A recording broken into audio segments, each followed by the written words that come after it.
నమస్తే నాగేశ్వర్ గారు. ఈ అమరావతిపై ఆంధ్రప్రదేశ్ ముఖ్యమంత్రి చంద్రబాబు నాయుడు శ్వేతపత్రం విడుదల చేశారు సార్. ఈ సందర్భంగా ఆకాశమే హద్దుగా అమరావతి నిర్మాణం ఉంటుంది, అమరావతిని బంగారం చేస్తామన్నారు. గత ప్రభుత్వం చేసిన విధానాలను కూడా విమర్శించారు. మతిలేని వాళ్లే రాజధానిని మారుస్తామంటూ ధ్వజమెత్తారు. పునర్నిర్మాణానికి కంకణం కట్టుకున్నాం అంటూ శ్వేతపత్రం విడుదల సందర్భంగా స్పష్టం చేశారు సార్. దాంతోపాటు పలానా తేదీలోపు నిర్మిస్తామని చెప్పలేం, అందరి సహకారంతోనే ముందుకెడతాం. సో ఇప్పుడు చాలా బిగ్ టాస్క్ ఈ అమరావతి పునర్నిర్మాణం అన్నది. సో చంద్రబాబు నాయుడు రిలీజ్ చేసిన ఈ శ్వేతపత్రం మీద మీకు అంటే మీ ప్రశ్న ఏంటి అసలు? అది ఎలా ఉంది సార్? శ్వేతపత్రం మొత్తం మీద మాట్లాడరు కాదు కదా, మీరు స్పెసిఫిక్ క్వశ్చన్ చెప్పండి. అంటే అమరావతి ముసుగులో భూదందాలు గతంలో చేశారు, మళ్ళీ భూదందాలు చేయడానికి రియల్ ఎస్టేట్ వ్యాపారం వాళ్ళ విమర్శలు కాదండి ప్రశ్న. మీ శ్వేతపత్రంలో ఉన్న అంశాలపైన మీ ప్రశ్న ఏంటి అని. అంటే శ్వేతపత్రం ప్రజల్ని సంతృప్తిపరిచేలా ఉందా? అది అంత వేగ్గా నేను కామెంట్ చేయలేను, నా తరం కాదండి. మీరు టూ జనరల్గా నేను ఆన్సర్ చేయలేను. ఎందుకంటే శ్వేతపత్రం అనేది అనేక వివరాలు ఉంటాయి కదా. మీరు ఏదైనా అంశాలలో ఉన్న స్పెసిఫిక్ అంశాన్ని ప్రశ్నగా అడిగితే నేను చెప్పగలుగుతాను. మొత్తం శ్వేతపత్రం పైన మీ అభిప్రాయం ఏంటి అంటే అది ఎవరు నా తరం కాదు కదా. అంటే ఆయన వాడిన పదాలు ఆకాశమే హద్దుగా అమరావతి నిర్మిస్తాం, అమరావతిని బంగారం చేస్తాం అంటే వినడానికి బాగానే ఉన్నాయి, కానీ ఇప్పుడున్న పరిస్థితుల్లో రాష్ట్ర ఆర్థిక పరిస్థితిని ఇద్దరికే మాట్లాడారు కదా మీరు. క్వశ్చన్ అది కాదండి. ప్రశ్న ఏంటంటే మీరే చెప్పండి, అమరావతి అనేది ఎలా నిర్మించాలి, ఎలాంటి అవకాశం ఇస్తోంది. ఇప్పుడు ఆ శ్వేతపత్రంలో ఏమున్నది అనేది ఒక రాజకీయపరమైన అంశం. అందరికీ తెలిసిన అంశం ఏంటంటే జగన్మోహన్ రెడ్డి ఆ అమరావతిని వదిలేశాడు, 3 రాజధానులకు వెళ్ళాడు. సో అందులో డిఫరెన్స్ ఆశ్చర్యం ఏమీ లేదు కదా, అందరికీ తెలిసిన విషయమే. సో మనకు అమరావతి విషయంలో చంద్రబాబు నాయుడు ఏం చేయాలి, ఏం చేస్తే ఈ కళ సాకారం అవుతుంది. గత ప్రభుత్వం అమరావతిని వదిలేసింది అన్నది నోన్ థింగ్ అది. ఎందుకంటే 3 రాజధానులు అన్నారు, 3 ప్రాంతాల్లో ప్రజలు తిరస్కరించారు. చాలా క్లియర్గా జగన్మోహన్ రెడ్డి 3 రాజధానుల విధానాన్ని ప్రజలు తిరస్కరించారు. ఇప్పుడు చంద్రబాబు నాయుడుకి ఒక అవకాశం వచ్చింది అమరావతిని మళ్ళీ ఆ డ్రీమ్ను రియలైజ్ చేయడానికి. సో అమరావతి డ్రీమ్ రియలైజేషన్కు ఏం చేయాలన్నది ముఖ్యం. అందువల్ల శ్వేతపత్రాలు ఒక పార్ట్. శ్వేతపత్రాలు ఎందుకు ప్రభుత్వాలు ఇప్పుడు తెలంగాణ ప్రభుత్వాలు కూడా విడుదల చేశాయి. శ్వేతపత్రాలు విడుదల చేయడానికి కారణం ఏంటంటే ఒకటి ఈ ప్రభుత్వ దృక్పథంలో ప్రజెంట్ స్టేటస్ ఏంటి అనేది ప్రజలకు చెప్పడం ఒకటి, ఇక్కడ నుంచి మేము బిల్లు చేస్తాము అనే ఒక హామీ ఇవ్వడము, రెండవది గత ప్రభుత్వ తప్పుల్ని ఎక్స్పోజ్ చేయడం.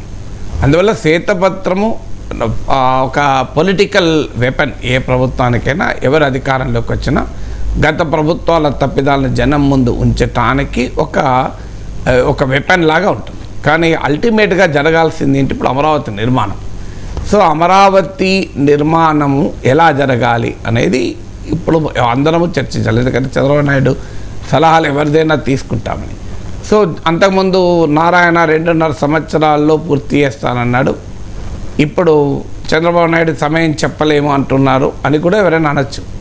కానీ ఏ నగర నిర్మాణమైనా 2.5 నెలల్లో, 3 ఏళ్లలో, 5 ఏళ్లలో పూర్తి కాదు. ఒక నగర నిర్మాణం అనేది ఒక ప్రాసెస్.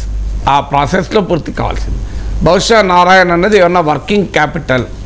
సో వర్కింగ్ క్యాపిటల్ వరకు మేము కంప్లీట్ చేస్తామని. But Amaravati is a process, not an event. So రేపొద్దుట వరకు అమరావతి పూర్తి ఇనాగ్రేట్ చేస్తానికి అదొక బిల్డింగ్ కాదు, అదొక సిటీ, ఒక కొత్త సిటీ. అది కూడా గ్రీన్ ఫీల్డ్ సిటీ అంట. గ్రీన్ ఫీల్డ్ అంటే అంతకుముందు లేని నగరాన్ని నిర్మించడం. సో ప్రపంచవ్యాప్తంగా కూడా నగరాలు అనేది ఒక ఎకనామిక్ గ్రోత్ సెంటర్స్గా భావిస్తున్నారు. ఒకప్పుడు నగరీకరణ అనేది ఒక నెగిటివ్ ఫినామినన్గా భావించేవాళ్ళు, కానీ ఇప్పుడు ఆ ధోరణి లేదు. ప్రపంచవ్యాప్తంగా ఉన్న ట్రెండ్ ఏంటి అంటే cities are economic growth centres, cities అనేది ఇన్నోవేషన్ సెంటర్స్ అని. అందువల్ల కొత్త సిటీని నిర్మిస్తున్నప్పుడు చంద్రబాబు నాయుడుకు ఒక అవకాశం కూడా ఏంటి అంటే you can begin and plan from the beginning, అంటే ప్లాన్ ఫ్రమ్ ద స్క్రాచ్. అంటే మొదటి నుంచి మనము మొదలు పెట్టడానికి అవకాశం ఉంటుంది. ప్రపంచవ్యాప్తంగా ఒక నగరాన్ని నిర్మించడానికి చాలా ఏళ్ల క్రితం మంచి పుస్తకం వచ్చింది, డిజైన్ విత్ నేచర్ అని, అంటే ప్రకృతితో కలిసి నగరాన్ని నిర్మించాలి అని. ఎందుకంటే నగరం ఒక ప్రకృతి పైన విపరీతమైన ఒత్తిడి తెస్తుంది. ఇప్పుడు ఏ మహానగరమైనా అక్కడున్న పర్యావరణం పైన, జీవావరణం పైన చాలా తీవ్రమైన ఒత్తిడి తెస్తుంది. అందులో ఇది కృష్ణా నది తీరాన జరీ భూముల్లో, ఆ మంచి భూముల్లో, అంటే తీర ప్రాంత భూముల్లో ఇది నగర నిర్మాణం జరుగుతుంది. సో ఇలాంటి తీర ప్రాంత భూముల్లో జరుగుతున్న నిర్మాణం కనుక ప్రకృతి పైన మరింత ఒత్తిడి కూడా పెరుగుతుంది. సో ఈ ఒత్తిడిని తట్టుకొని ప్రకృతిలో మిళితమైన నగరాన్ని నిర్మించగలగాలి. సో ఇదొక అవకాశం, కొత్త నగరం కనుక. మీరు ఇప్పుడు హైదరాబాద్లో మళ్ళీ మీకు అలా నిర్మించాలంటే సాధ్యమయ్యే పని కాదు. అంటే ప్రకృతి విధ్వంసం కాకుండా ఒక డిజైన్ విత్ నేచర్గా దీనికి ఒక స్కోప్ ఉంది. ఎందుకంటే అందమైన కృష్ణా నది తీరాన ఉంది కనుక, సో మంచి భూముల్లో జరుగుతున్నటువంటి నిర్మాణం కనుక దీన్ని డిజైన్ విత్ నేచర్ ఎలా చేయాలి. రెండవది ఒక సస్టైనబుల్ సిటీ. ఇప్పుడు చాలా నగరాలు మనం చూస్తున్నాం, ఒక వరద వస్తే చెన్నై మునిగిపోతుంది. మీకు ఢిల్లీ లాంటి నగరంలో ఎయిర్పోర్టే పైకప్పు ఊడిపోయింది. మీరు ముంబై లాంటి నగరంలో కూడా విఐపీల నివసించే అమితాబ్ బచ్చన్, అంబానీలు నివసించే ప్రాంతంలో కూడా వరదలు వచ్చిన సందర్భాలు ఉన్నాయి. మన హైదరాబాద్లో కూడా వరదలు చూసాం. సో ఎందుకు ఇవి పాత నగరాలు కనుక నీటి సహజ పరివాహక వ్యవస్థల దురాక్రమణ జరిగింది కనుక ఇక్కడ నీకు అనివార్యంగా వాటర్ ఫ్లోకు అడ్డంకులు ఉన్నాయి, అనేక కారణాలు వరదలకు ఉన్నాయి. ఇప్పుడు మీకు అమరావతి ఒక అవకాశం, ఒక సస్టైనబుల్ సిటీని, డిజాస్టర్ రెసిలియంట్ సిటీని. ఎందుకంటే గతంలో అమరావతికి వ్యతిరేకంగా జరిగిన ప్రచారంలో అమరావతికి వరదలు వచ్చే అవకాశం ఉంది అని కూడా ఒక విమర్శలు చేశారు. సో ఆ విమర్శలకు కూడా ఎదుర్కోవటానికి ఒక డిజాస్టర్ రెసిలియంట్ సిటీ, అంటే వరదల్ని, ఇతర విపత్తుల్ని తట్టుకొనగలిగేటువంటి ఒక నగరం ఉండాలి. మూడవది అర్బన్ కామన్స్ అంటారు. ఇప్పుడు మహానగరాల్లో జరుగుతున్నది ఏంటంటే అర్బన్ కామన్స్ విధ్వంసం అవుతుంది. అర్బన్ కామన్స్ అంటే వాటర్ బాడీస్ కావచ్చు, ఆ నగరాల్లో ఉండేవి. ఇప్పుడు హైదరాబాదును ఒకప్పుడు సిటీ ఆఫ్ లేక్స్ అనేవాళ్ళు. ఇవాళ ఒక లేక్ నీకు మురికి కూపాలు తలపిస్తుంది. హుస్సేన్ సాగర్ ఒక మురికి కూపం, మీరు ఎక్కడికైనా పోయిన కాప్రా లేక్ ఒక మురికి కూపము, మీకు మీర్పేట చెరువు ఒక మురికి కూపం, ప్రగతినగర్ చెరువు మురికి కూపం. సో ఇలా వాటర్ బాడీస్ అన్నీ మురికి కూపాలుగా మారాయి. మీరు హైదరాబాద్లో పేర్లు చూడండి, జాంబాగ్, బషీర్ బాగ్, బాగ్ లింగంపల్లి, బాగ్ అంబర్పేట్, అన్ని బాగ్తో ఉంటాయి. మీకు గమనించండి, ఏంటంటే బాగ్ అంటే ఏంటి, తోటలు అని.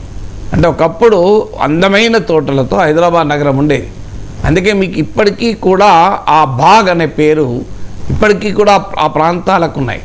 అందువల్ల ఇప్పుడు ఇవాళ ఆ రకమైనటువంటి వాటర్ బాడీస్ అన్నీ అదృష్టమయ్యాయి, చెట్లు అదృష్టమయ్యాయి, మీకు ఓపెన్ స్పేసెస్ ఎన్క్రోచ్ అవుతున్నాయి. ఇప్పుడు అమరావతికి ఒక అద్భుతమైన లంగ్ స్పేసెస్తో అర్బన్ కామన్స్, అంటే సామాన్య ప్రజలందరూ కూడా ఉపయోగించుకునే వాటర్ బాడీస్, పార్కులు, అర్బన్ ఫారెస్ట్రీ అంటున్నారు ఇప్పుడు. అంటే అడవి నగరం మధ్యలో ఒక అడవి. సో అలాగే అర్బన్ అగ్రికల్చర్ అంటున్నారు, F&O లాంటివి. సో నగరం మధ్యలో కూడా ఒక వ్యవసాయ క్షేత్రం. దానివల్ల ఏమవుతుందంటే పర్యావరణము ఉపయోగపడుతుంది, అలాగే ప్రజలకు చౌకగా కూరగాయలు, పండ్లు, పూలు ఇవి కూడా దొరుకుతాయి. సో అందువల్ల ఆ అర్బన్ కామన్స్ను, అర్బన్ ఎకాలజీని కాపాడుకుంటూ నగర నిర్మాణానికి అవకాశం ఉంటుంది. తర్వాత నాలుగవది అర్బన్ ఇన్ఈక్వాలిటీస్. చాలా నగరాల్లో జరుగుతున్నది ఏంటంటే ఒక గెట్టోయిజేషన్ ఆఫ్ సిటీ అంటారు. మీరు ఇప్పుడు హైదరాబాద్ చూడండి, పేదవాళ్ళు, లోయర్ మిడిల్ క్లాస్ అన్నీ కొన్ని ప్రాంతాల్లో కేంద్రీకృతమవుతారు. రిచ్ అండ్ అప్పర్ క్లాస్ అంతా కొన్ని ప్రాంతాల్లో మీకు నివసిస్తారు. అందుకే మీకు జూబ్లీ హిల్స్కు, నల్లకుంటకు, జూబ్లీ హిల్స్కు, యాకత్పురాకు, మాదాపూర్కు, యాకత్పురాకు, గచ్చిబౌలికి, యాకత్పురాకు మీకు ఈ తేడా కనబడుతుంది. సో ఇట్లా వెరీ హై ఇన్ఈక్వాలిటీస్ నగరంలో పెరుగుతున్నాయి. గెట్టోయిజేషన్ ఏంటంటే నగరంలో ఉన్న సంపన్న వర్గం స్లోగా నగరం ఆ చివరిలోకి వెళ్ళి ఆ ప్రాంతం డెవలప్ అవుతుంది. ఇప్పుడు మన దగ్గర కూడా హైదరాబాద్లో చూడండి, నియోపోలిస్, కోకాపేట్, మోకిల్లా, ఇలా హైదరాబాదు ఒరిజినల్ సిటీ పోయింది పక్కకు. ఇప్పుడు ఇవన్నీ డెవలప్ అవుతున్నాయి. సో ఎందుకు ఒక ఈ అర్బన్ ఇన్ఈక్వాలిటీస్ వల్ల జరుగుతుంది. అందువల్ల అమరావతి నిర్మాణం జరుగుతున్న సమయంలో ఇది కొద్దిమంది సంపన్న వర్గాల నగరంగా ఉండకూడదు. ఇది ఒక పీపుల్ సిటీగా ఉండాలి. పీపుల్ సిటీ అంటే అన్ని వర్గాల ప్రజలు అక్కడ నివసించగలగాలి. అది నివసించలేనప్పుడు ఏంటంటే ఆ నగరం నగరం కాదు. ఇప్పుడు ఉదాహరణకు నాగేశ్వరం అనేవాడు నివసించడమే కాదు, నా డ్రైవర్ నివసించగలగాలి, నా మేడ్ నివసించగలగాలి, నా ఇంట్లో పనిచేసే వాళ్లకు ఈ నగరంలో స్థానం లేకపోతే వారు నాకు సేవలు అందించడం కూడా సాధ్యం కాదు. అందువల్ల ఒక ఫార్మల్ ఎకానమీ, ఇన్ఫార్మల్ ఎకానమీల మేలు కలయికగా అర్బన్ ఇన్ఈక్వాలిటీస్ అవకాశం లేని అన్ని వర్గాల ప్రజలు దీన్ని ఓన్ చేసుకునేటువంటి నగరంగా ఇది రూపొందాలి. మీ గతంలో జగన్మోహన్ రెడ్డి అమరావతి పైన చేసిన ఒక విమర్శల్లో కూడా ఒక విమర్శ ఇది ఫలానా కులానికి సంబంధించినటువంటి దానిగా చిత్రీకరించారు. సో అది తప్పు అని ఆచరణలో నిరూపించబడాలి. ఎందుకంటే ఇది కేవలం ఒక కులానికో ఒక వర్గానికో కాదు, సమాజంలోని అన్ని వర్గాలు, ఇది మా నగరము, మాకు కూడా ఇక్కడ చోటు జరగాలంటే ఒక ఉదాహరణ చెప్పగలను. మీకు ఒకప్పుడు హైదరాబాద్లో మీకు Mozamjahi market, Baglingampally, Sanjeevareddy Nagar, Kukatpally housing board, ఇవన్నీ కూడా పెద్ద పెద్ద హౌసింగ్ బోర్డులు, మామూలు కాదు. కేపీహెచ్బి ఎన్ని ఫేజులు వచ్చాయో మీరు చూడండి. దీనివల్ల ఏమైంది అంటే సామాన్య మధ్యతరగతి ప్రజానీకము కూడా ఒక ఇల్లు కట్టుకోగలరు. మీకు బాగలింగంపల్లి వెళ్ళండి, ఇప్పటికి కూడా కనబడతాయి. సింగిల్ రూమ్ ఉంటుంది, LIG single room and kitchen, low income group, MIG middle income group, HIG high income group ఉంటుంది. ఇవాళ ఆ రకమైన పరిస్థితి ఆ నగరంలో ఉందా? నగరంలో ఇవాళ ఇల్లు కొనుక్కోగలిగే కెపాసిటీ ఎంతమందికి ఉంది? సో దీనికి కారణం ఏంటంటే ప్రభుత్వం హౌసింగ్ రంగం నుంచి బయటకు వచ్చి రియల్ ఎస్టేట్ సిటీగా దీన్ని మార్చేశారు. సో ఇప్పుడు హైదరాబాద్ కానీ ఇతర మహానగరాల అభివృద్ధి కాస్త రియల్ ఎస్టేట్ డిఫైన్ చేస్తుంది, డిటర్మైన్ చేస్తుంది. సో అర్బన్ ప్రాపర్టీడ్ క్లాసెస్కు మాత్రమే ఉపయోగపడే నగరాలుగా మారిపోతున్నాయి. అలా కాకుండా అమరావతి రియల్ ఎస్టేట్ డ్రివెన్ కాకుండా ప్రజల అవసరాల డ్రివెన్గా ఉండగలగాలి. అంటే ఇప్పుడు ప్రభుత్వం దగ్గర కూడా భూమి ఉంది కనుక మధ్యతరగతి వర్గాలకు, low income group, middle income group, high income గ్రూప్కు ఇలా హైదరాబాద్ నగరంలో ఎవాల్వ్ అయిన మొదట్లో ఉన్నటువంటి హౌసింగ్ కాలనీలను నిర్మాణాన్ని ప్రోత్సహించాదనుకోండి, ప్రభుత్వం ఒక పెద్ద పెద్ద పార్కుల్ని ప్రోత్సహించింది అనుకోండి, మీకు ఒక డబ్బున్నవాడు ఊరవతల ఒక 1000 గజాలు ల్యాండ్ కొనుక్కొని అందులో ఒక 200 గజాలు ఇల్లు కట్టుకొని 800 గజాల్లో చెట్లు పెంచుకొని ఒక అందమైన జీవితాన్ని గడపగలుగుతాడు. కానీ సామాన్యుడు మధ్యతరగతికి సాధ్యం కాదు. అది సాధ్యం కావాలి అంటే ఒక ప్రజలు నివసిస్తున్న ప్రాంతాల్లో ఒక అందమైన పార్క్ ఉండడం. సో ఆ అందమైన పార్క్ ఉంటే అది అర్బన్ కామన్ ప్రాపర్టీ రిసోర్సెస్ అయితే అందరూ వాడుకుంటారు. ఒక బ్యూటిఫుల్ లేక్ ఉంటే, ఇప్పుడు మీకు హైదరాబాద్లో పెద్ద పెద్ద విల్లాస్ ప్రాజెక్టులు మీరు చూడండి, ఓ పాండ్ ఉంటుంది, ఇంట్లో కూడా పాండ్ ఉండేటువంటి విల్లాస్ కూడా ఉన్నాయి. నీకు ఇంట్లో కూడా ఒక చిన్న నీటి పాండ్ ఉంటుంది. సో ఇలా రిచ్ క్లాస్ ఎఫర్ట్ చేయగలుగుతాడు. పేద మధ్యతరగతి వర్గాలు తమ ఇంట్లో పాండ్ పెట్టుకోలేరు. వాళ్ళకి అక్కడ దగ్గరలో ఒక మంచి చెరువు ఉందనుకోండి, వాటర్ బాడీ ఉందనుకోండి, సో ఆ చెరువు నేచరు ఒక బ్యూటిఫుల్ వాతావరణాన్ని ఇస్తుంది, ఒక మానసిక ప్రశాంతతను ఇస్తుంది, పర్యావరణానికి ఉపయోగపడుతుంది, ప్రజల మంచినీటి అవసరాలు కూడా తీరుస్తాయి. సో ఇలా అర్బన్ ఏరియాస్లో ఉండే కామన్ ప్రాపర్టీ రిసోర్సెస్ను ప్రిజర్వ్ చేయడం వల్ల ప్రజలకు ఈ నగరం నా నగరము అని ఉంటుంది. తర్వాత ఇక్కడ ఒక ఎకనామిక్ పొటెన్షియల్ ఉన్న నగరంగా తీర్చిదిద్దాలి. అది రావాలి అంటే మంచి మ్యానుఫ్యాక్చరింగ్, గ్రీన్ మ్యానుఫ్యాక్చరింగ్ అంటే కాలుష్య రహిత తయారీ రంగం రావాలి. అలాగే మీకు సర్వీసెస్ సెక్టర్ రావాలి. చాలా ఎనర్జీ ఎఫిషియెంట్ సిటీగా నిర్మించడానికి అవకాశం ఉంటుంది కొత్త సిటీ కనుక. అంటే గ్రీన్ బిల్డింగ్స్, ఇప్పుడు కొత్త కాన్సెప్ట్ ఏంటంటే అతి తక్కువ విద్యుత్ వినియోగం చేసే రీతిలో నగరాల నిర్మాణం కనుక జరిగితే, అలాగే సాంప్రదాయేతర ఇంధన వనరులపైన ఆధారపడే నగరం కనుక అడిగితే that will be energy efficient city. ఇప్పుడు అమరావతికి ఆ అవకాశం ఉంది. It can evolve as an energy efficient city. అందువల్ల స్టార్టింగ్ నుంచి కూడా గ్రీన్ కన్స్ట్రక్షన్ అంటే నిర్మాణ రంగంలో వాడే మెటీరియల్స్తో సహా నీకు గ్రీన్ కన్స్ట్రక్షన్, ఇప్పుడు గ్రీన్ టెక్నాలజీస్ వస్తున్నాయి, గ్రీన్ మెటీరియల్స్ వస్తున్నాయి. ఈవెన్ నిర్మాణ రంగంలో కూడా గ్రీన్ మీకు ఎనర్జీ ఎఫిషియెంట్. ఇప్పుడు మీరు కాపర్ వాడారనుకోండి, మీకు ఎనర్జీ లాస్ చాలా తక్కువ ఉంటుంది ఫర్ ఎగ్జాంపుల్. సో అలా ఎనర్జీ ఎఫిషియెంట్ మెటీరియల్స్ వస్తున్నాయి. నిర్మాణ రంగంలో కూడా ఆ ఎనర్జీ సస్టైనబిలిటీని దృష్టిలో పెట్టుకొని గ్రీన్ టెక్నాలజీస్, గ్రీన్ బిల్డింగ్స్ కనుక వాడగలిగితే నీకు డెఫినెట్గా కాలుష్యరహిత పెయింట్స్ వస్తున్నాయి. వీటిని కనుక మొదటి నుంచి కనుక ఒక పద్ధతి పెట్టగలిగితే, ఇప్పుడు ఒకప్పుడు చంద్రబాబు నాయుడు కాలంలో నీటి కుంటలు, వాటర్ కన్జర్వేషన్కి ఎక్కువ వాల్యూ ఇచ్చేవాళ్ళు. సో అలా ప్రతి ఇంట్లో, ప్రతి కార్యాలయంలో వాటర్ కన్జర్వేషన్. సో ఇది మన దగ్గర నేను రంగారెడ్డి కలెక్టరేట్లో ఎమ్మెల్సీగా ఉన్నప్పుడు వాటర్ కన్జర్వేషన్ మీటింగ్ అటెండ్ అయ్యాను. నీటి కుంటల పైన మీటింగ్ పెట్టారు.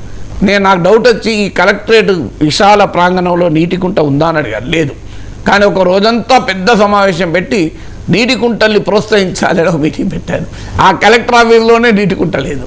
సో అందువల్ల అలా కాకుండా ఒక వాటర్ కన్జర్వేషన్ జోన్గా పెట్టగలగాలి. ఇలా అనేక ఐడియాస్ ఉన్నాయి. అదొక అద్భుతమైన అవకాశం. దీని ఒక ఎకనామిక్ పొటెన్షియల్గా, ఈజ్ ఆఫ్ డూయింగ్ బిజినెస్ నగరంగా మాత్రమే కాకుండా ఈజ్ ఆఫ్ లివింగ్, ఒక లివబుల్ సిటీగా, ఒక ఆదర్శమైనటువంటి లివబుల్ సిటీగా అమరావతిని తీర్చిదిద్దే ఒక అద్భుత అవకాశం లభించింది. చూద్దాం ఆ అవకాశాన్ని చంద్రబాబు నాయుడు తన అనుభవంతో, తన విజన్తో ఏ రకంగా రూపుదిద్దేలా చేస్తాడో చూద్దాం. Right sir. ఇక పవన్ కళ్యాణ్ విషయానికి వస్తే డిప్యూటీ సీఎంగా బాధ్యతలు చేపట్టిన తర్వాత ఫస్ట్ టైం ఆయన పిఠాపురం వెళ్ళారు. మమ్మల్ని గుండెల్లో పెట్టుకునేలా మీకు పాలన అందిస్తామని చెప్పి ప్రజలకు ఆయన హామీ ఇచ్చారు సార్. అసెంబ్లీ గేటు తాకనివ్వను అని చెప్పి వైసీపీ నాయకులు అన్నారు, కానీ ప్రజలే సీరియస్గా తీసుకుని గెలిపించారని కూడా కామెంట్ చేశారు.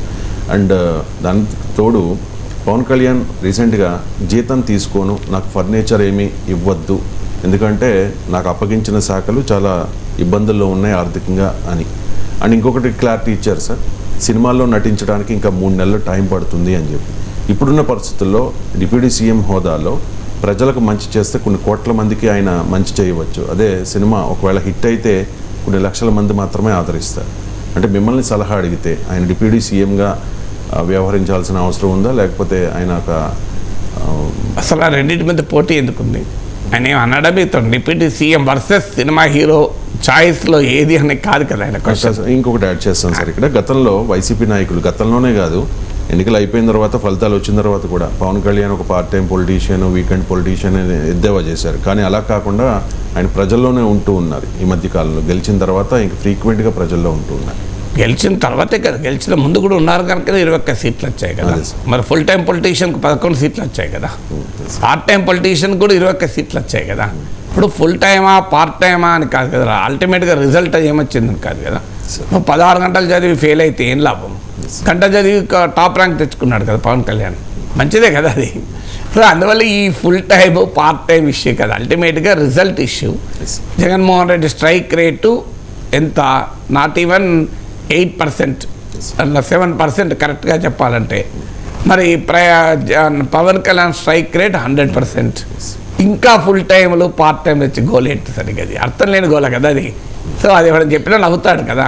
మావాడు 16 గంటలు చదివాడు, మావాడు ఫెయిల్ అయ్యిండు, అయినా మావాడే గొప్ప, ఎందుకంటే మావాడు 16 గంటలు చదివాడు. అయితే నువ్వు ఎన్ని గంటలు చదివినావు అనేది కాదు కదా, నువ్వు అంటే అల్టిమేట్గా నీవు ఏ రిజల్ట్ తెచ్చావన్నది క్రైటీరియా కదా. సో నేను మా అమ్మని ఒకసారి ఒక టాప్ డాక్టర్ దగ్గర తీసుకెళ్ళాను. ఆయన ఆ టెస్ట్ రిపోర్ట్లు, ఆ ఎక్స్రేలు, ఎంఆర్ఐలు చూసి వెంటనే వితిన్ 5 minutes ప్రాబ్లం ఏంటో డయాగ్నైజ్ చేశాడు, ట్రీట్మెంట్ ఇచ్చి పంపించాడు. మా అమ్మని ఇదేం డాక్టర్ 5 నిమిషాలు కూడా చూడలేదు, అంతకుముందు పోతే ఆ డాక్టర్ 40 నిమిషాలు చూసిండు అంటే నేను అమ్మ ఆయనకు 40 నిమిషాలు చూస్తుందో అర్థం కానట్టున్నది. ఇప్పుడు ఆ ఎక్స్రే ఎంఆర్ఐలు రిపోర్ట్లు పట్టుకొని ఆయన తలకాయ పట్టుకొని ఉంటాడు. సో ఈయన చాలా తెలివైన డాక్టర్కి 5 నిమిషాలు అర్థమైందని. ఇప్పుడు మా అమ్మకి కావాల్సింది ఏంటి? 5 నిమిషాలు చూసిన డాక్టర్ కాదు, 40 నిమిషాలు చూడాలి, అర్థమైనా కాకపోయినా ఎంఆర్ఐను. దానికి నువ్వు టాప్ డాక్టర్ కాదు, ఒక డాక్టర్గా చెప్పుకున్న ఊర్లలో క్వాక్స్ ఉంటారు చూడండి, వాడు తిప్పుతా ఉంటాడు ఇటు వాడు అర్థం కాక. సో కానీ అసలేంటి, how do you diagnose and how do you treat matter, how much time you spend అన్నది కాదు కదా దాన్ని చూడటానికి. సో అందువల్ల పార్ట్ టైము ఫుల్ టైం అనే చర్చకి ఇప్పుడు అర్థం కూడా లేదు. So Pawan Kalyan is now a proven leader. So ఎవరి సర్టిఫికెట్లు, జగన్మోహన్ రెడ్డి సర్టిఫికెట్, ఇంకో సర్టిఫికెట్ పవన్ కళ్యాణ్కి అవసరం లేదు. ఇక మీరు అన్నట్లు డిప్యూటీ చీఫ్ మినిస్టర్గా ఉండాలా, సినిమా హీరోగా ఉండాలా, ఈ రెండింటి మధ్య చాయిస్ అడగలే. మీరు పవన్ కళ్యాణ్ స్టేట్మెంట్ను తప్పుగా అర్థం చేసుకున్నట్టున్నారు. ఆయన ఉప ముఖ్యమంత్రి వదిలేసి నేను సినిమా హీరోగా పోవాలా వద్దా అని అడగలేదు. ప్రజల్ని అడిగారు మీరు ఏం చేయాలి అని. సో ఏం చేయాలంటే అర్థం ఈ రెండింటి మధ్య వదిలేయమని కాదు, దేనికి ఎంత అవకాశం ఉంటుంది అని. ఆయన is now A full time politician, full time minister. అంటే ఒక మినిస్టరు పొలిటీషియన్ అంటే అతనికి ప్యాషనే ఉండకూడదు, అతను ఇంకే పని చేయకూడదు అంటే ఎట్లా? ఇలా రాజకీయ నాయకులు, మంత్రులు, ముఖ్యమంత్రులు కూడా వెళ్ళి టెన్నిస్ ఆడుతుంటారు. ఏం ఆడకూడదా? నేరమా? అంటే ఇక ముఖ్యమంత్రి అంటే రోజు ఫైల్ పట్టుకునే కూర్చోాలన్నా, ఉప ముఖ్యమంత్రి అంటే ఇక రోజు ఆఫీసులోనే కూర్చోాలన్నా? ఆ మనిషికి కూడా ప్యాషన్ ఉండద్దా? రిక్రియేషన్ ఉండకూడదా? సో అప్పుడు ఉదాహరణకు డాక్టర్ ఉంటాడు, తాను ఒక మంత్రిగా ఉంటాడు, వెళ్ళి సర్జరీ చేయొచ్చు. దానివల్లనే వ్యవస్థ పోతుందా? ఒక లీడర్ ఏంటి అంటే తాను పనిచేయడం కాదు, ఇతరులను పని చేయించగలగాలి. ఇప్పుడు పవన్ కళ్యాణ్ రోజు కూర్చొని 18 గంటలు పనిచేస్తేనే గ్రామాలు అభివృద్ధి అవుతాయి అనుకుంటే పొరపాటు. అది గ్రామాలను అభివృద్ధి చేయగలిగే ఇకోసిస్టాన్ని క్రియేట్ చేయాలి, విధానాలను రూపొందించాలి, వ్యవస్థలను నిర్మించాలి, అకౌంటబిలిటీని ఫిక్స్ చేయాలి, దానికి ఒక మార్గదర్శనం చేయాలి. అది తప్ప తాను 18 గంటలు కూర్చొని ప్రొడక్షన్లో ఉత్పత్తి కుండలు తయారు చేసే అతను 18 గంటలు కుండలు తయారు చేస్తూనే ఉంటాడు. అది శ్రమజీవి.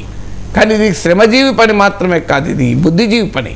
శ్రమజీవి, బుద్ధిజీవి 2 రకాలు. శ్రమజీవేమో ఫిజికల్ టైం ఎక్కువ కేటాయించాల్సి ఉంటుంది, బుద్ధిజీవేమో ఫిజికల్ టైం తక్కువ కేటాయించాల్సి ఉంటుంది.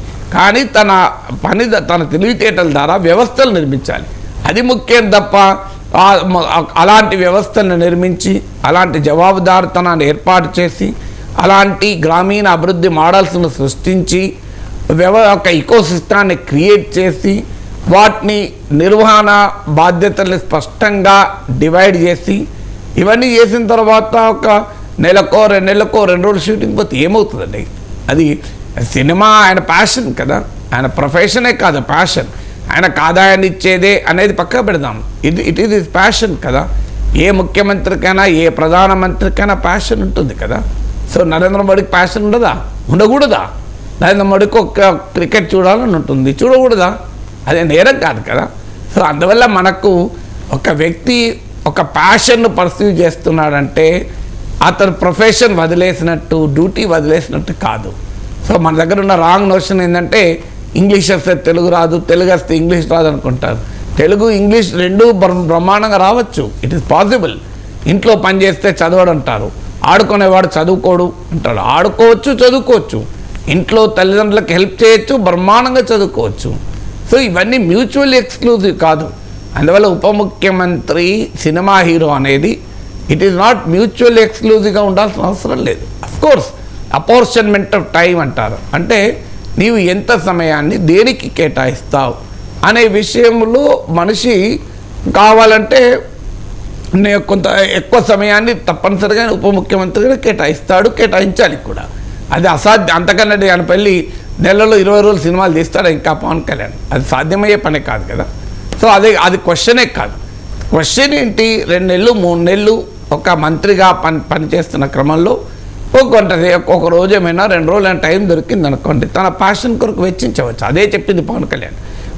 మొదలైతే ఇప్పుడు ఇమీడియట్గా నేను సినిమాలకు వెళ్ళలేను, నిర్మాతలకు కూడా చెప్పాను, వాళ్ళు కూడా అర్థం చేసుకుంటారు, నాకు ఇప్పుడు ఇంత పెద్ద బాధ్యత ఉంది, నాకు ఓటేసిన ప్రజలకు నేను జవాబుదారిని, ఇవి చేసుకుంటూ కొంత సెటిల్ అయ్యాక 3 నెలలకో 2 నెలలకో వెళ్ళి ఒక 2 రోజులు నటిస్తానన్నాడు. అది నేరమే ఎట్లవుతుంది? అది ఆహ్వానించాలి కదా. మనం పవన్ కళ్యాణ్ అనే ఒక నటుడిని శాశ్వతంగా ఎందుకు కోల్పోవాలి? సో పవన్ కళ్యాణ్ సినిమాలు తీస్తే అది ఆయన ఉప ముఖ్యమంత్రి బాధ్యత లేదో ఎగ్గొట్టినట్టు భావించాల్సిన అవసరం లేదు. వ్యాపారాలు చేసుకోవడం లేదు రాజకీయ నాయకులు. సో రాజకీయ నాయకులు, శాస్త్రవేత్త రాజకీయ నాయకులు అయితే అనుకోండి, ఆయన కొంత సమయం ల్యాబొరేటరీలో కేటాయిస్తే నేరం కాదు కదా. సో డాక్టర్లు డాక్టర్గా ఉంటే నేరం కాదు కదా. నేను 8 ఏళ్ళు ఎమ్మెల్సీగా ఉన్నాను, నేను పాఠాలు చెప్పాను, అలాగే ఆర్టికల్స్ రాశాను, రీసెర్చ్ చేశాను, పిహెచ్డీలను గైడ్ చేశాను 8 ఏళ్ళలో. నేను రోజు టీవీలో మాట్లాడాను. ఇవన్నీ చేసుకుంటూ ఎమ్మెల్సీగా నా బాధ్యతలు, నాకు ఓటేసిన ప్రజల పట్ల నా బాధ్యతలు నిర్వర్తించాను. ఎమ్మెల్సీగా ఉన్నప్పుడు వీక్లీ 3 days నేను Birla institute of technology sciences ఇక్కడ కదా, అక్కడ షామీర్పేట దగ్గరలో ఉంది, ఆడికి వెళ్ళి రోజుకు 2 గంటలు క్లాస్ చెప్పేవాడిని. 1 o'clock వరకు 2 o'clock వరకు కౌన్సిల్ ఉండేది మాకు. 2 నుంచి 3 to 5 క్లాస్ ఉండేది.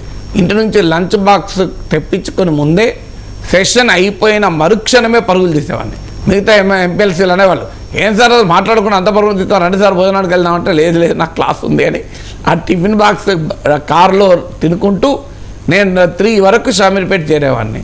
చేరి క్లాస్ చెప్పుకొని మళ్ళీ ఈవినింగ్ 6 వరకు మళ్ళీ ఏదో ఒక మీటింగ్లు ఉండేది, వాటికి అటెండ్ అయ్యేవాడిని. ఏం ఇలా వెసులుబాటు చేసుకుంటాను, నేరం కాదు కదా. నేను క్లాసులు చెప్పినట్టు కూడా ఎవరికి తెలియదు. ఆ టైంలో నేను క్లాసులు చెప్పుకున్నా 4 ఏళ్ళు చేశాను, ఒక్కరోజు కాదు అది. 4 ఇయర్స్ కంటిన్యూ క్లాసులు చెప్పాను. ముస్సోరిలో వెళ్ళి ఐఏఎస్ ప్రొబేషనర్లకు ఎమ్మెల్సీ అయినాక క్లాసులు చెప్పుకున్నాను. నేషనల్ పోలీస్ అకాడమీలో క్లాసులు చెప్పాను. So as a teacher, as a journalist నా బాధ్యతలు నిర్వర్తిస్తూ ఎమ్మెల్సీగా కూడా నిర్వర్తించాను కనుకనే 2వ సారి గెలిచాను. సో మరి నాలాంటి వాడే చేయగలిగితే పవన్ కళ్యాణ్ లాంటి వాళ్ళు చేయకూడదా? ఎందుకంటే ఆయన ఉప ముఖ్యమంత్రిగా ఆయన బాధ్యత నిర్వర్తిస్తూనే ఆయనకు సమయం దొరికినప్పుడు, అవకాశం వచ్చినప్పుడు కాస్తంత మానసిక ప్రశాంతత కూడా వస్తుంది. ఆయన ప్యాషన్ కదా అది. ఆ ప్యాషన్ చాలామంది అనుకోవచ్చు ఆయన 3 రోజులు షూటింగ్కి పోతే ఆయన అలసిపోయి ఉప ముఖ్యమంత్రిగా పనిచేయలేడని. నాకు తెలిసి చెప్తున్నాను, ఎవరైతే తన ప్యాషన్తో పనిచేస్తారో వాళ్ళు అలసిపోరు. ప్యాషన్తో పనిచేసేవాడు ఎప్పుడూ అలసిపోడు. నేను రోజుకి 20 పేపర్లు చదువుతాను, ఒక 10-15 మ్యాగజైన్లు చదువుతాను, 20-30 వెబ్సైట్లు చూస్తాను. ఎక్కడ అలసిపోయినట్టుగా నాకు రాత్రి 11ంటికి మీరు పిలవండి టీవీకి, ఇలాగే మాట్లాడతాను. ఎందుకంటే ఐ లవ్ జర్నలిజం. నాకు రోజు ఆర్టికల్ రాయడం నాకు ఇష్టం. ఇప్పటికీ కూడా వారంలో కనీసం ఒక 2 ఆర్టికల్ రాసుకుంటాను. మీరు ప్రింట్ అనే వెబ్సైట్కి ఇప్పటికీ చూడండి నా ఆర్టికల్స్ కనబడుతుంటాయి. సో ఐ లవ్ ఇట్ కనుక నాకు అలసట ఉండే క్వశ్చన్ లేదు. అందువల్ల పవన్ కళ్యాణ్ 3 రోజులు షూటింగ్కి పోతే నా అంచనా ఆయన ఉప ముఖ్యమంత్రిగా 30 రోజులు రెట్టించిన ఉత్సాహంతో పనిచేస్తాడు. అందుకే మనం అడగాలి, పవన్ కళ్యాణ్ జీ మీరు ఎంత బిజీగా ఉన్నా ఒక 2 రోజులు 3 రోజులు షూటింగ్ కేటాయించండి. ఆ ప్యాషన్ మీలో శక్తిని పెంచుతుంది. ఆ ప్యాషన్ మీలో ఒక శారీరక మానసిక స్ట్రెంత్ను రెట్టింపు చేస్తుంది. అప్పుడు ఇంకా పవన్ కళ్యాణ్ గ్రామీణాభివృద్ధి పంచాయతీరాజ్ మంత్రిగా మరింత ఎఫిషియెంట్గా, మరింత ఎఫెక్టివ్గా పనిచేయగలుగుతాడు. అందువల్ల ప్యాషన్ ఎప్పుడు కూడా మనిషిని బలహీనం చేయదు, మనిషిని బలోపేతం చేస్తుంది, మనిషిని ఎనర్జైజ్ చేస్తుంది, మనిషిని ఎలక్ట్రిఫై చేస్తుంది. అందువల్ల పవన్ కళ్యాణ్ ఖచ్చితంగా సినిమాల్లో నటించాల్సిందే. అండ్ క్లారిటీ ఇచ్చారు సార్, ఒక 3 నెలల వరకు శాఖల మీద పట్టు సాధించే వరకు సినిమాలు చేయను, దయచేసి నిర్మాతలు ఆల్రెడీ సైన్ చేశాను కాబట్టి కొన్ని ప్రాజెక్ట్స్ మీద క్షమించాలి అని చెప్పి కూడా క్లారిటీ ఇచ్చారు సార్. చూద్దాం మరి. అండ్ ఇంకొకటి పవన్ కళ్యాణ్ చెప్పింది, జీతం తీసుకోను, నా కోసం మీరు ప్రత్యేక ఏర్పాట్లు చేయాల్సిన అవసరం లేదు, ఫర్నిచర్ నాకు వద్దు, ఉన్నదాంతో సరిపెట్టుకుంటాను, అవసరమైతే నేనే కొనుక్కుంటాను అని చెప్పి. గతంలో ఒక ఆరోపణ ఉంది సార్, కోడెల శివప్రసాదరావు స్పీకర్గా పనిచేసిన టైంలో ఆయన ఫర్నిచర్ని ఏదో మిస్యూజ్ చేశారు, ఆయన తరలించేసుకున్నారు అని చెప్పి వైసీపీ గవర్నమెంట్ ఆయన చాలా ఇబ్బంది పెట్టింది అనేది టీడీపీ ఆరోపణ. అండ్ ఇప్పుడు జగన్మోహన్ రెడ్డి ముఖ్యమంత్రిగా దిగిపోయిన తర్వాత కొన్ని విషయాలు కూడా వెలుగు చూస్తూ ఉన్నాయి సార్. తాడేపల్లి ఆయన నివాసంలో 100 కోట్ల రూపాయల ప్రభుత్వ ధనంతో ఆయన ఫర్నిచర్ సమకూర్చుకున్నారు అని చెప్పేసి, ₹1 కూడా జీతం తీసుకోకుండా పని చేశారు ఎన్టీఆర్ అని చెప్పి చెప్తూ ఉంటారు కదా సార్. Subject correct. 100 కోట్లు ఫర్నిచర్కి అవుతుందంటే నాకు ఆశ్చర్యం వేస్తుంది. ఏం ఫర్నిచర్ 100 కోట్లు?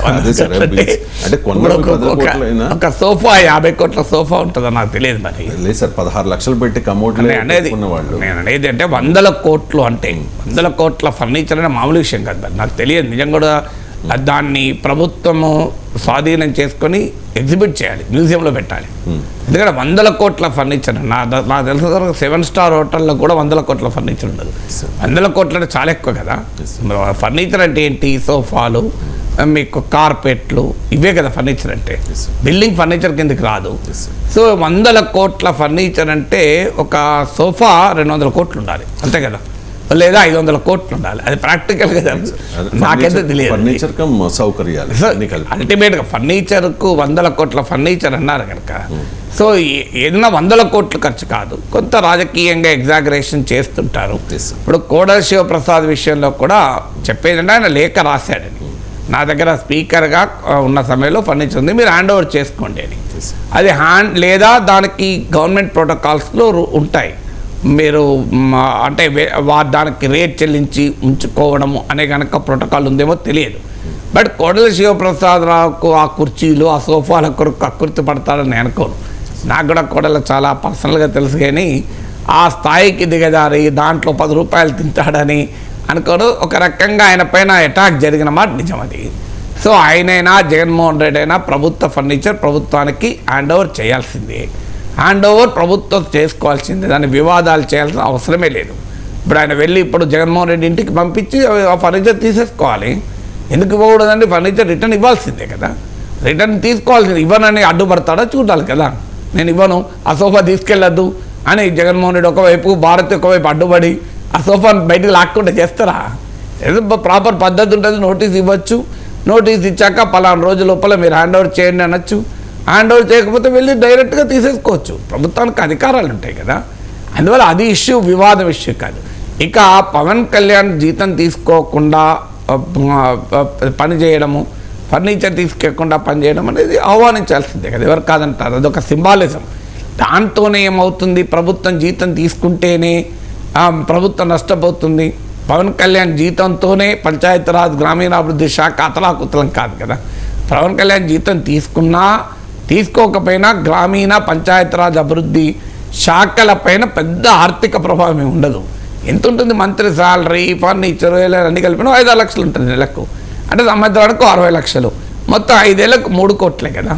3 కోట్లతో గ్రామంలో ఒక రోడ్డు కూడా రాదు కదా. సో అది ఇష్యూ కాదు. బట్ పవన్ కళ్యాణ్ తీసుకున్న నిర్ణయం ఏంటంటే ఒక ఆదర్శం, ఒక సింబాలిజం.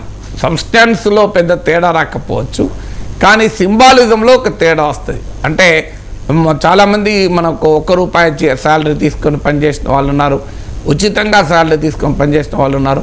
అవకాశం ఉన్నప్పుడు ఎఫోర్డబిలిటీ ఆయనకు ఉంది కనుక, ఆయన సొంత ఆదాయ వనరులు ఉన్నాయి కనుక, సో ఆయన ప్రభుత్వ జీతభత్యాలపైన, ప్రభుత్వం ఇచ్చే సదుపాయాలపైన ఆధారపడాల్సిన స్థాయిలో ఆయన లేడు కనుక, సో ఆయన ఆదర్శవంతమైన నిర్ణయం తీసుకున్నాడు. దాన్ని బట్టి ఎవరైనా మంత్రి కానీ ఇంకెవరు కానీ జీతం తీసుకుంటే దాన్ని నేరంగా చూడాల్సిన అవసరం లేదు. ఇప్పుడు వెంటనే ఒక చర్చ మొదలవుతుంది. పవన్ కళ్యాణ్ జీతం తీసుకోలేదు, ఫర్నిచర్ వద్దన్నాడు, మరి మిగతా వాళ్ళు ఏం చేస్తున్నారనే క్వశ్చన్ కూడా వస్తుంది కదా.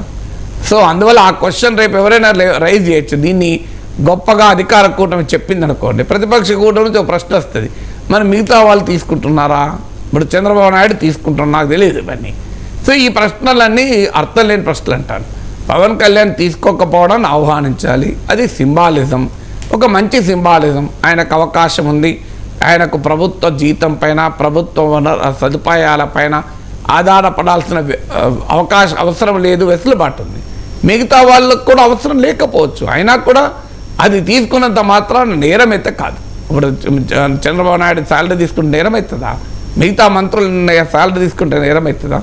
సో అందువల్ల దాన్ని పెద్ద ఇష్యూగా చేసి భూతత్వంలో చేసి చూపెట్టాల్సిన అవసరం లేదు. But it is a good symbolism. Right sir. ఇక తెలంగాణ విషయానికి వస్తే అంటే మరో వారం రోజుల్లో క్యాబినెట్ విస్తరణ, మరో 4 రోజుల్లో క్యాబినెట్ విస్తరణ, 4నే క్యాబినెట్ విస్తరణ అని చెప్పి విత్ క్వశ్చన్ మార్క్ మనం ప్రతిరోజు పేపర్లలో చూసాం సార్. కానీ అనుకున్నది జరగలేదు. ఆషాఢం తర్వాతే క్యాబినెట్ విస్తరణ, పీసీసీ నామినేటెడ్ పదవుల భర్తీ వాయిదా ఉండవచ్చు. ప్రస్తుతానికైతే ఎటువంటి నిర్ణయం తీసుకోలేదు. అండ్ దీన్ని బీఆర్ఎస్ నాయకులు అంటూ ఉన్నారు సార్, ముఖ్యమంత్రి రేవంత్కు ముక్తాడు పడింది, సీనియర్లు అక్కడ మాట నెగ్గించుకున్నారు, రేవంత్ పప్పులు ఉడకడం లేదు ఢిల్లీలో అని చెప్పేసి. ఏం జరిగి ఉండవచ్చు? ఇప్పుడు ఇదేవి పీసీసీ ప్రెసిడెంట్ నియామకం పర్మనెంట్గా ఆగిపోలే కదా, మంత్రులకు ఇస్తారు, పర్మనెంట్గా ఆగిపోలేదు. ఈ వార్త వెళ్ళొచ్చు, నమస్తే తెలంగాణలో వచ్చింది, అంతే కదా. ఎక్కడ వచ్చింది? మరి అంతే ఏముంటుంది. ఇప్పుడు రేవంత్ ఇప్పుడు అదొక ప్రాసెస్లో కాంగ్రెస్ పార్టీలో చర్చలు జరుగుతాయి. ఇప్పటికిప్పుడే పప్పులు ఉడకపోవడం అనేది ఎక్కడ ఉంటుంది? అసలు పప్పులు ఉడకపోతే రేవంత్ రెడ్డి ముఖ్యమంత్రి ఎట్లయితాడు? ఇతరుల పప్పులే ఉడికి రేవంత్ రెడ్డి పప్పులే ఉడకలేదు అనుకోండి, రేవంత్ రెడ్డి ముఖ్యమంత్రిగా ఉండడు కదా. సో ముఖ్యమంత్రిగా ఎలా ఉండగలిగింది? నేను పప్పులు ఉడికినే కనుకనే ఉండగలిగింది కదా. సో ఆయన పప్పులు అసలే ఉడకపోతే ఉండేవాడే కాదు. అందువల్ల ఏ రాజకీయ పార్టీ, అందులో కాంగ్రెస్ పార్టీ, జాతీయ పార్టీలో ఒక్క వ్యక్తి పైన ఏది నడవదు. సో అందువల్ల భిన్నమైనటువంటి పుల్స్ అండ్ ప్రెషర్స్ ఉంటాయి. రేవంత్ రెడ్డి తనకు సన్నిహితంగా ఉన్నవారు, తాను కోరుకున్న వారి పేర్లు ఆయన సజెస్ట్ చేయొచ్చు. మిగతా మంత్రులు వాళ్ళ పేర్లు సజెస్ట్ చేయాలి. వాళ్ళ పత్రికల్లో వచ్చాయి, ఎంత నిజం మనకు తెలియదు. కానీ ఇప్పుడు రాజగోపాల్ రెడ్డిని మంత్రివర్గంలో తీసుకోవాలి అనేది ఆయన పార్టీలో చేరినప్పుడే ఒక హామీ ఇచ్చారు ఇలా. సో ఆయనను చేర్చుకోవడం పైన ఇతరుల అభిప్రాయాలు. ఉత్తమ్ కుమార్ రెడ్డి సతీమణి, మరి ఆమె కూడా విద్యావంతురాలు, చాలా నాలెడ్జబుల్ పర్సన్. ఆమె రిషి వ్యాలీ స్కూల్లో చదివారు. ఆర్కిటెక్ట్ అనుకుంటాను, బట్ ఫెయిర్లీ నాలెడ్జబుల్ పర్సన్. నాకు పర్సనల్గా కూడా తెలుసు కనుక చెప్పగలుగుతున్నాను. వెరీ డీసెంట్ లేడీ, బాగా ఎక్స్పీరియన్స్ లేడీ కూడా.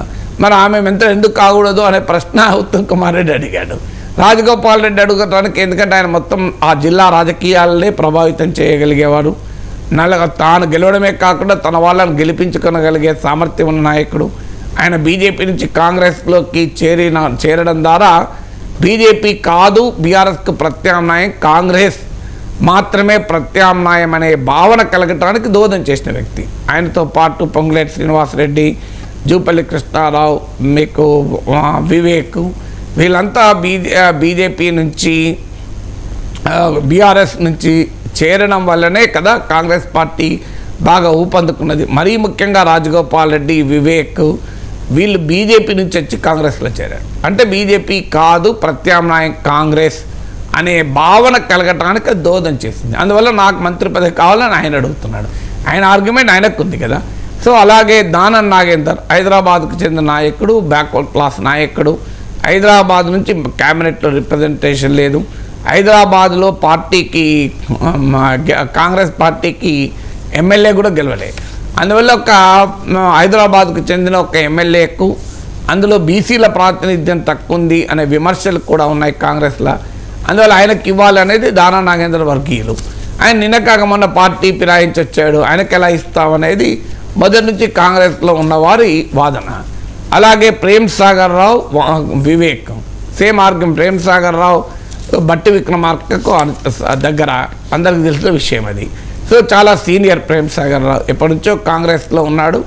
కాంగ్రెస్ పార్టీకి అధికారం ఉన్నా లేకపోయినా కాంగ్రెస్ పార్టీని కమిటెడ్గా ఉన్నాడు. నా ఆదిలాబాద్ జిల్లాలో కాంగ్రెస్ పార్టీని ఒక రకంగా ఎవడు ఓన్ చేసుకోని పరిస్థితుల్లో కూడా ప్రేమ్ సాగర్ ఓన్ చేసుకొని ప్రేమ్ సాగర్లో దాన్ని కాంగ్రెస్ పార్టీని నిలబెట్టాడు. అఫ్కోర్స్ ఆదిలాబాద్ జిల్లా, ఉమ్మడి ఆదిలాబాద్ జిల్లాలో మొదటి నుంచి కూడా కాంగ్రెస్లో గ్రూపులు ఉన్నాయి. ఒక గ్రూప్కు ప్రేమ్ సాగర్ రావు నాయకుడు.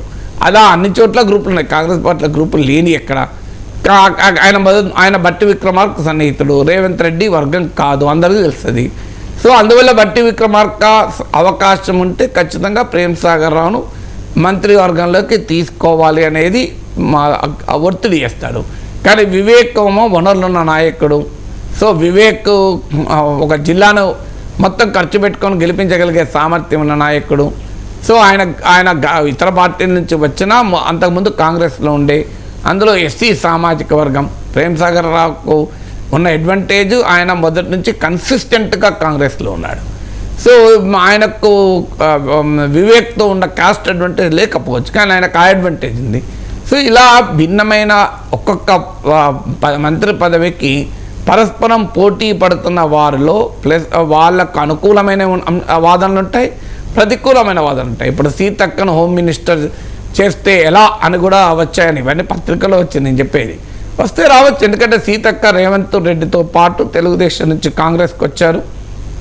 ఆమె రేవంత్కు వర్గము, ఒకవేళ కాంగ్రెస్లో ఇప్పుడు ఆయన రేవంత్ రెడ్డి ముఖ్యమంత్రి కనుక అందరూ ఆయన వర్గమే ఉండాలి. But still with in the వర్గము అనుకుంటే డెఫినెట్గా లాయలిస్ట్ టు రేవంత్. ఆమె మంత్రి అయ్యారు. కానీ అదే సమయంలో ఆమెకున్న ఐడెంటిటీ, ఆమెకు అడ్వాంటేజ్, ఒక ట్రైబల్ ఉమెను. సో ఆ స్థాయిలో జాతీయ మీడియాలో కూడా మీకు ఈ మంత్రివర్గంలో జాతీయ మీడియాలో కనబడే వ్యక్తి సీతక్కనే. అందువల్ల కాంగ్రెస్ హైకమాండ్, ఢిల్లీలో హైకమాండ్ పైన ఇన్ఫ్లుయెన్స్ చేయగలిగే వారికి కూడా బహుశా తెలిసిన పేరు అయి ఉంటుంది. ఎందుకంటే నేషనల్ మీడియా మొత్తం ఈమెను కవర్ చేసింది కరోనా టైంలో కానీ ఆ తర్వాత కానీ. సో ఆమెకున్న ప్రొఫైల్ రీత్యా ఒక ఆదివాసీ మహిళా స్థాయికి రావడం మామూలు విషయం కాదు కదా.